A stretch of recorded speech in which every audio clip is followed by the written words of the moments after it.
Let me ask you something. Have you ever bought something with money you didn't actually have? A car, a couch, maybe even groceries, and told yourself, it's fine, I'll pay it later. Well, welcome to modern life. The land of buy now, suffer later. But let me tell you where I come from, that is treated very differently.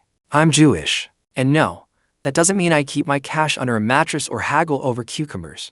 It means I come from a tradition that's been talking about money honestly, wisely, and sometimes brutal for thousands of years. And debt, that's not just a financial tool in our books. It's a moral weight, a spiritual responsibility, and yeah, sometimes a trap.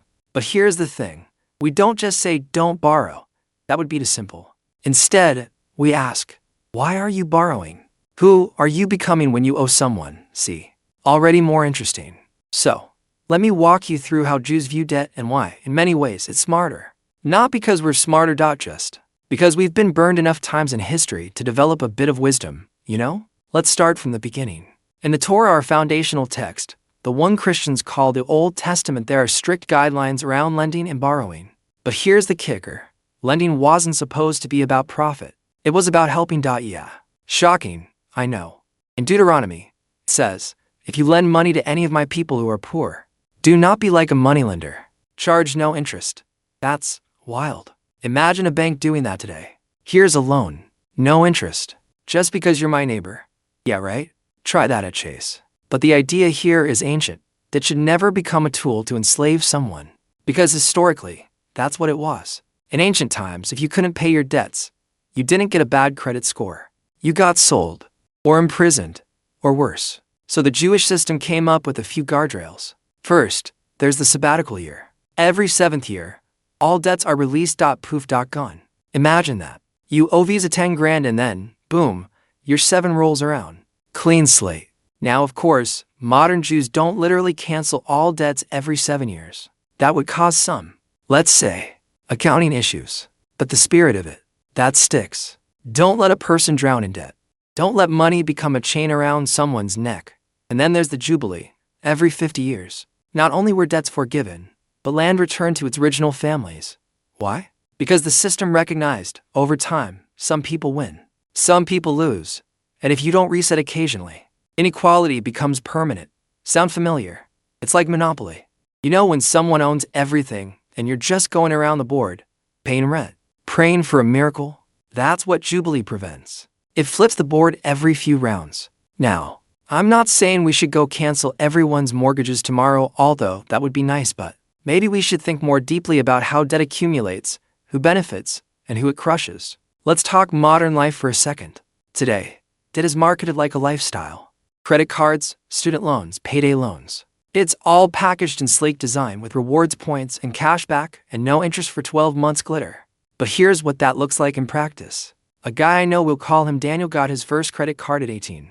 Started small. Just a sandwich here, gas there. No big deal. By 22, he had 3 cards. And then came the trap. The minimum payment lie. You know the one. Just pay $35 and you're fine. Yeah, fine.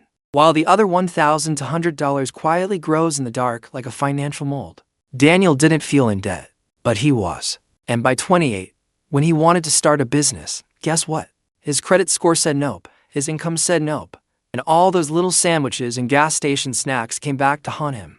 Jewish wisdom says, the borrower is a slave to the lender, not in chains, but in decisions, in freedom, in dignity. Because when you owe money, your choices shrink. You say yes to things you hate.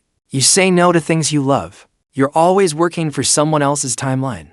And that's not how we're supposed to live. Debt in Jewish tradition is never treated lightly. Not because money is evil, but because it's powerful. And like anything powerful, a fire, a knife, a mother-in-law, it can be helpful or dangerous depending on how you use it.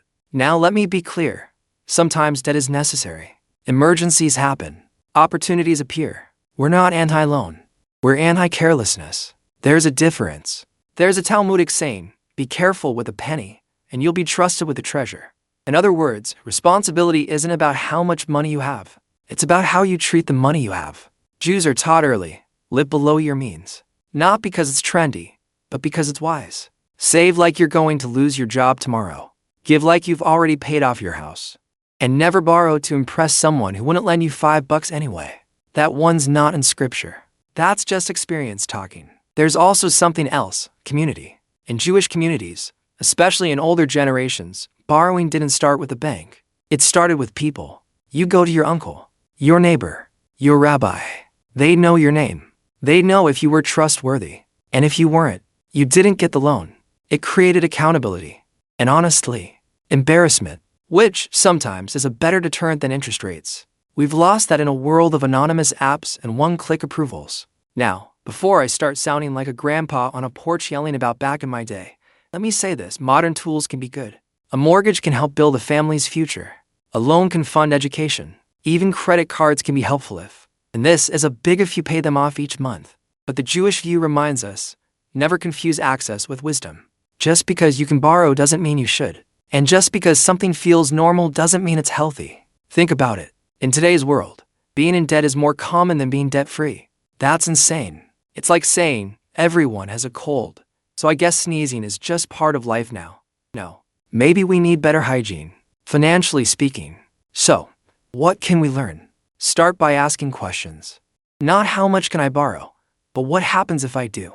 Not can I afford the monthly payment, but can I afford the total cost? And here's a big one. Will this debt bring me closer to the life I want or further away? Because some debts are just future regrets in disguise.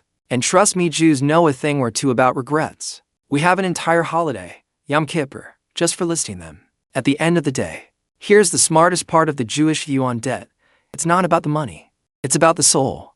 Debt affects your peace of mind, your sleep, your marriage, your ability to say yes to your kids and no to bad jobs. It's not just a number. It's a chain or a choice. And every time you spend what you don't have, you trade tomorrow for today. And tomorrow always sends the bill. So if you take one thing from this video, let it be this.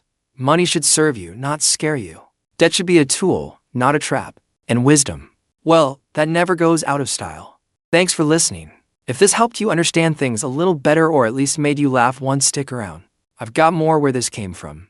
And who knows? Maybe next time we'll talk about why Jewish parents are obsessed with saving, or how bagels can explain inflation.